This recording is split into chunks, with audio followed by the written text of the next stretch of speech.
Hey everybody, welcome back to Fidget Lover 103. This is David, and I'm going to be reading around maybe 8 pages or to the end of the chapter of Go Set a Watchman. So, let's get started.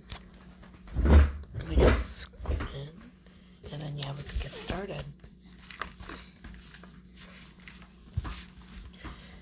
Mobile to make sure. Oh wait, hold on, not that. Recorded history's version does not coincide with the truth, but these are the facts because they were passed down by the word of mouth through the years of, and every Macomian knows them. Get your bags, miss, the porter said. Jean Louise followed him from the lounge car to her compartment. She took $2 from her bifold, one for, I read that part, right here. He grabbed her in a bear hug, put her from him, kissed her hard on the mouth, then kissed her gently.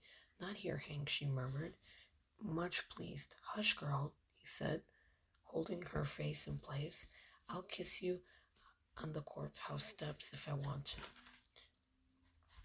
The possessor of the right to kiss on the courthouse steps was Henry Clinton, her lifelong friend, her brother's comrade, and if he kept on kissing her like that, her husband.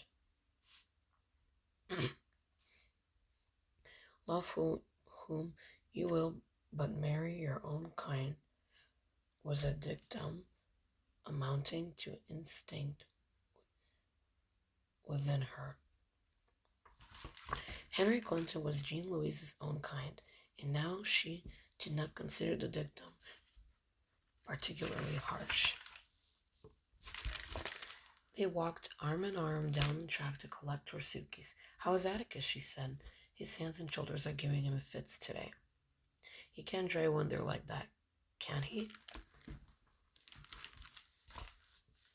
Henry closed the fingers of his right hand halfway and said he can't close them any more than this. Miss Alexandra has to tie his shoes and button his shirts when they're like that. He can't even hold a razor. Jean Louise shook her head.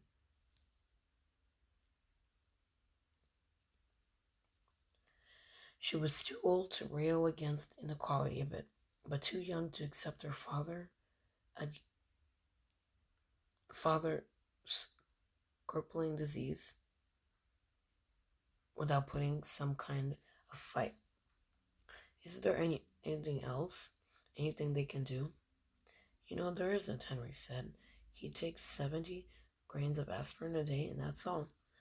Henry picked up her heavy suitcase, and they walked back toward the car. She had wondered how she would behave when her time came to her day in and day out. Hardly like Atticus.